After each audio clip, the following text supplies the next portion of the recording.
Bismillahirrahmanirrahim. Majtama'a qaumun, tidak akan pernah berkumpul satu komunitas, satu kelompok, fi baitin min buyutillah, di satu tempat di antara rumah-rumah Allah. Misal antum kumpul di masjid ya. Kemudian apa yang dilakukan? Yatluna fihi kitab Allah. Di dalamnya yatlun, bukan yaqra'un. Ya. Kalau yaqra'un itu cuma qira'a, baca saja. Yatluna tala yatlu tilawatan. Mereka membaca dan memahami, mengkaji Al-Qur'an. Yatluna fihi kitab Allah. Baca dan memahami, mengkaji. Jadi ada orang-orang yang khusus aktivitasnya itu mengkaji Al-Quran, memahaminya. Tidak sekadar memahami, wa yatadarasuna fima bainahum. Pemahaman masing-masing itu didiskusikan dengan yang lainnya, ya. Dengan gurunya, dengan temannya. Ini petunjuk dari Nabi. Tidak bisa kita pandai baca Quran dan paham Quran sendirian, ya. Karena Quran itu bukan kitab eksak, ya. Bukan yang bisa kita baca, kita paham dengan sendirinya. Ada rumusnya, ada ilmunya, ya. Jadi nggak bisa antum baca Quran begini artinya, tidak begitu. Begini maknanya. Ulama saja kerja keras 40 tahun, 50 tahun untuk memahami Quran. Masa antum yang baru baca Quran 5 menit sudah paham isinya, ya? Nah, jadi itu perlu kita kaji lagi, ya. Nah, kata Nabi, wa yatadarasuna fima bainahum. Setiap kalau sudah paham, diskusikan supaya pemahaman kita sempurna, ya. Jadi A paham A, B paham B, tanyakan pada ulamanya, mana yang lebih sesuai dengan petunjuk Rasulullah, ya. Jelas sampai di sini ya. Nah, perhatikan metode mengkaji Al-Qur'an seperti ini. Baca, pahami, diskusikan. Ini tilawah, sehingga melahirkan kesimpulan hukum yang baik. Illa nazalat alaihimus sakinah. Orang yang belajar Quran seperti ini, satu, kata Allah melalui lisan Rasulullah, akan ditanamkan sakinah, ketentraman dalam diri mereka, dalam jiwanya. Diberikan ketenangan, tentram. Antum baca Quran biasa pun hati kita sudah tentram, walaupun tidak dengan tilawah, ya. Coba deh ya, Bapak Ibu misalnya sedang gelisah, buka mushafnya, ya. Baca Quran, itu insya Allah ada ketenangan. Minimal saat itu, begitu ditutup Qurannya, gelisah lagi mungkin, ya. Jadi ada, minimal ada ketenangan. Tapi tilawah itu bahasa hadisnya, ditanamkan ketenangan itu. Selesai kita baca, kita bawa pulang pun masih tenang hati kita. Itu tilawah Quran. Dan ini tolong pesan saya, bahasa ketenangannya dengan sakinah. Sakinah. Tidak disebutkan sakinah kecuali bagi orang yang sedang punya persoalan hidup, terutama di rumah tangga, ya. Jadi ketenangan yang lahir setelah ada masalah itu sakinah namanya. Ketenangan yang lahir dari zikir itu tumaninah namanya. Beda di Quran, ya. Ar-Ra'd surah ke-13 ayat 28. Ala bidzikrillahi tatma'innul qulub. Dengan zikir kepada Allah hati kita tenang. Jadi ketenangan yang lahir lewat zikir disebut dengan tumaninah. Karena itu dalam sholat kan ada tumaninah, ya. Apa artinya? Berhenti sejenak. Kalau berhenti lama-lama apa? Ini persoalan kita, ya. Tumaninah itu bukan berhenti sejenak. Tumaninah itu asalnya adalah ketenangan yang lahir ketika kita memahami bacaan yang kita baca. Jadi ketika antum misalnya ruku', Allahu Akbar, ruku', subhanakallahumma bihamdika Allahumma ighfirli, atau subhana rabbiyal azim. Kita paham apa yang kita baca, kita resapi itu, ya. Kemudian kita nilai diri kita, beristighfar kepada Allah, lalu lahir ketenangan. Ketika tenang kita itu, keadaan kita seakan berhenti sejenak. Itu yang disebut dengan tumaninah, ya. Jadi kalaupun antum berhenti sebentar tapi nggak paham-paham yang dibaca, itu bukan tumaninah, itu waqfah namanya. Berhenti sekejap, itu waqfah, ya. Tumaninah itu bukan berhenti, asalnya ketenangan yang lahir dari pemahaman apa yang kita rasakan, kita baca, itu tumaninah, ya. Ala bi dzikrillahi tatma'innul qulub. Di Thaha ayat 14, puncak zikir itu dalam salat. Aqimis sholata lidzikri. Dirikan salat supaya mengingat aku. Tapi ketenangan dalam persoalan hidup, terutama rumah tangga, itu disebut dengan sakinah. Rom surah ke-30 itu ayat ke-21. Wa min ayatihi an khalaqalakum min anfusikum azwaja. Kemudian litaskunu ilaiha. Hikmah pernikahan melahirkan ketentraman, ya. Nah, ketentraman itu bukan sekedar tenang, tapi dibuat oleh Allah, dilahirkan melalui persoalan-persoalan yang kita dapati dalam hidup, ya. Jadi berbahagialah antum kalau sedang punya masalah di rumah tangga itu. ya. Semakin besar artinya Allah ingin menanamkan ketenangan lebih dalam lagi dalam kehidupan kita. Jelas sampai sini? Di antara caranya, Pak, Ibu, kalau sedang punya masalah misal di rumah tangga, duduk menghadap ke arah kiblat, buka Qur'annya, ya, baca oleh kita, pahami itu ayat-ayat pernikahan, kan bisa diurutkan ya, dari mulai mahar An-Nisa ayat keempat itu, gitu kan? Ayat ketiganya lewat aja Bu ya, biasanya Ibu nggak suka itu An-Nisa ayat 3 ya, ayat 4 dibaca ya. Lalu misalnya suami marah-marah terus, ayat 19-nya baca ya. Bapak juga begitu, ibu kok susah diaturnya, ayat 34-nya baca. Jadi istri di kamar 1 ayat 19, bapak di kamar lain ayat 34 itu ya. Itu sambil merenung satu-satu, itu sakinah. Yang kedua,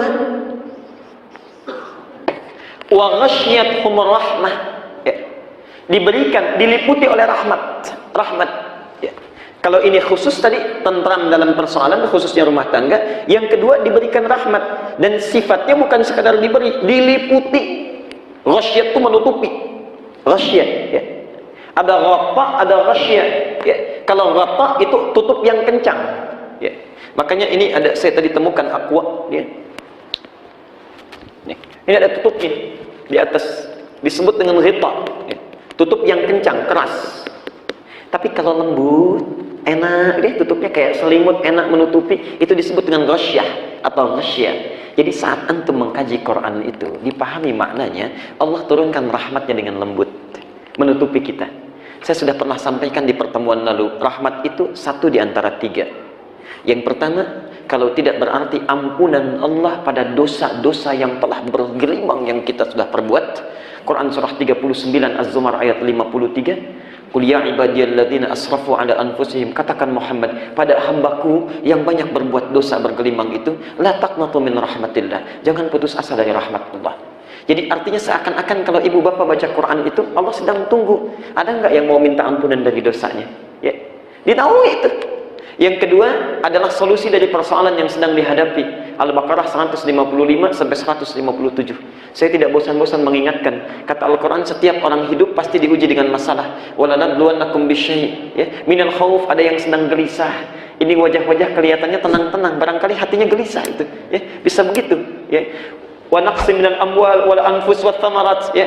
Sebelumnya ju' ada yang lapar ya, minal khaufi wal ju' wa naqsim minal amwal ya, omset lagi turun. Wal anfus, yang sakit sampai meninggal dunia. Wat thamarat adalah hilangnya hasil kerja keras. Kita yang nanam modal, kerja dengan keras, keringat keluar, yang nikmati orang lain hasilnya. Ada yang begitu ya. Wa basyiris sabirin, berikan kabar gembira pada orang yang sabar saat diuji dengan musibah. Alladzina idza asabathum qalu inna lillahi wa inna ilaihi raji'un, yaitu saat ditimpa musibah dia yakin ini sudah ketentuan Allah, pasti ada solusinya. Saat sabar itulah ulaika alaihim salawat, dipuji orang-orang ini bir rabbihim wa rahmah wa ulaika humul muhtadun, diberikan rahmat oleh Allah, ditenangkan hatinya, lalu dibimbing mendapatkan solusi kebaikan. Jadi saat antum baca ayat-ayat Quran itu tilawah, Allah berikan jalan keluar. Dan yang terakhir, rahmat itu pemberian dunia atau akhirat yang tidak terbatas. Pemberian dunia disebut dengan Rahman, di akhirat disebut dengan Rahim. Rahmatullah ya. Dari sini kalau kita baca Quran dengan metode tilawah, itu ada kesan di hadis ini, bacalah tematik sesuai dengan kebutuhan kita. Misal, maaf Pak ya, Bapak kan suka bekerja tuh di perusahaan ya, aktivitas macam-macam, ada yang bisnis. Kenapa sih nggak pernah dikeluarkan ayat-ayat Quran yang terkait dengan bimbingan bekerja? Bimbingan bisnis dalam Quran kan banyak gitu. Cara mencari Al-Baqarah 168, untuk khusus orang Islam Al-Baqarah 172. Kalau datang ingin cepat dan banyak hasilnya. Jadi bisnis itu di Quran dibagi 3 ya. Ada cepat tapi sedikit hasilnya, lambat tapi banyak ya. Nah, 2 dulu, pilih mana? Cepat tapi sedikit atau lambat tapi banyak? Nggak ada yang ketiga dulu. Nah, pengennya yang ketiga kan, cepat tapi banyak, ada itu. Al-A'raf 96. Jadi antum bekerja, jangan tinggalkan ibadah. Ya. Lau anna ahlal qura amanu wattaqau la fatahna 'alaihim barakatin minas sama'i wal ard. Kalaulah penduduk negeri itu beriman dan bertakwa, jadi sambil kerja ada panggilan salat, salat. Begitu keluar kewajiban zakat, zakat jangan tunda ya. Itu Allah bukakan bukan sekedar keran bumi, keran langit dimudahkan.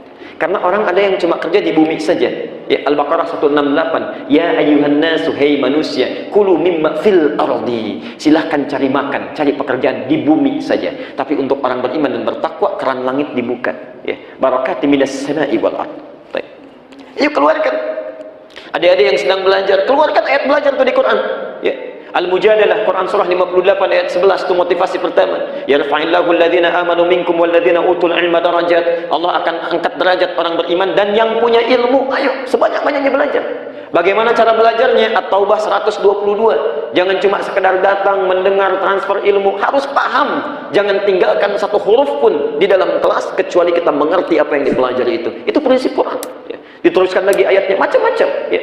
Yang belum menikah mau lamaran banyak itu. Ya. Ayatnya di Quran. Jadi sampai dari orang biasa, dewasa, menikah, jadi bapak, jadi ibu. Maaf ya, Pak. Bapak kan sudah berapa tahun jadi ayah, bahkan jadi kakek. Ibu juga demikian. Pernahkah kita mengeluarkan ayat-ayat Quran yang membimbing kita untuk jadi orang tua yang baik? Jangan-jangan selama ini jadi orang tua belum seperti yang diharapkan oleh Al-Quran. Kenapa tidak keluarkan? Kan lumayan itu 1 minggu kita baca, itu aja judulnya. Ya. Gak usah jauh-jauh dulu lihat keluarga orang lain. Ya. Orang itu baru jadi bapak begini. Kita aja belum baik menurut Quran. Ya. Hati-hati itu. Keluarkan seminggu baca ini. Ya. Itu insya Allah ini turun.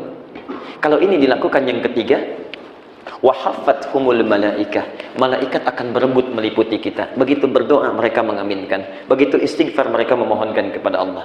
Dan yang keempat, yang terakhir, wa dzakarahumullahu fiman indah, disanjung-sanjung oleh Allah saat kita mulai mempelajarinya. Jadi satu, diberikan ketentraman, kedua diturunkan rahmat Allah, ketiga malaikat juga berebut untuk memberikan kemuliaan, dan yang terakhir Allah menyanjung kita. Ini baru dikaji, baru dikaji. Kalau sudah diamalkan, maka berlipat lagi pahalanya. Dan di sini kita berhenti dulu. Ya, baru dikaji sudah dapat kemuliaan. Kalau diamalkan, maka plus hadisnya berlaku lain. Tuliskan dulu hadisnya supaya jelas uraian kita, tidak sekedar kita hanya memberikan statement saja.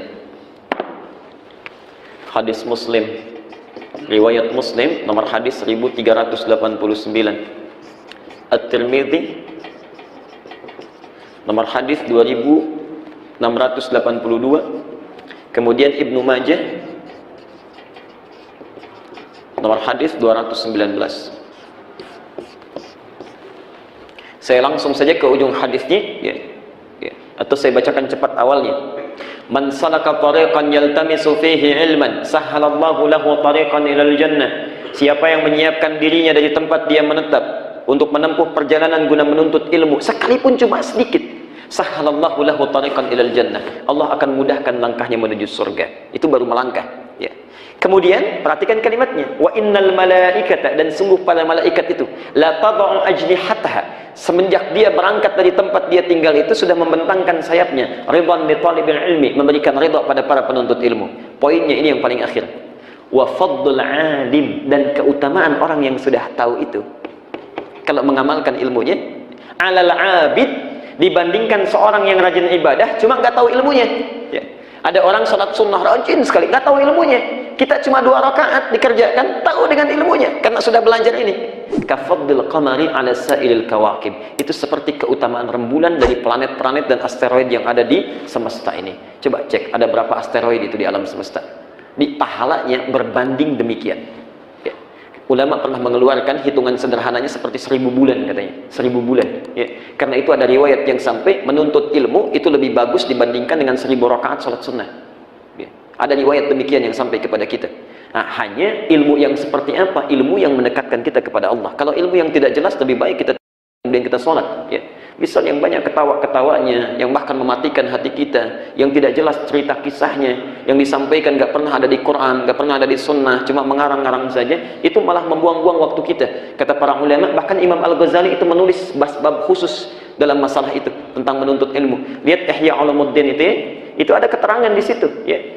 Menuntut ilmu itu dia khususkan bagi yang membangkitkan ghirah, semangat kita untuk mendekat kepada Allah. Yang tidak jelas itu lebih utama salat sunnah, ya, amalan-amalan sunnah. Jelas sampai sini? Baik. Jadi kita berhenti dulu di sini. Dengan demikian kita punya PR. Setidaknya mulai besok rencanakan berapa ayat yang mau kita baca. Kalau antum belum sempat dengan tilawah, setidaknya qiraah, walaupun cuma 1 ayat. Ya. Kalau sudah sempat dengan ini, mulai besok coba rencanakan, jadilah ayah yang baik seperti Quran menginginkannya. Ya. Jadilah seorang ibu yang baik seperti Quran menginginkannya. Keluarkan ayat-ayatnya. Yang belum ada keturunan, jadilah suami yang baik seperti Quran memerintahkannya. Jadilah istri yang baik seperti Al-Quran menginginkannya. Keluarkan tematik. Antum kerja sudah puluhan tahun, sudah tahu belum Allah ridha atau tidak? Keluarkan tuntunannya, ya, dan sebagainya.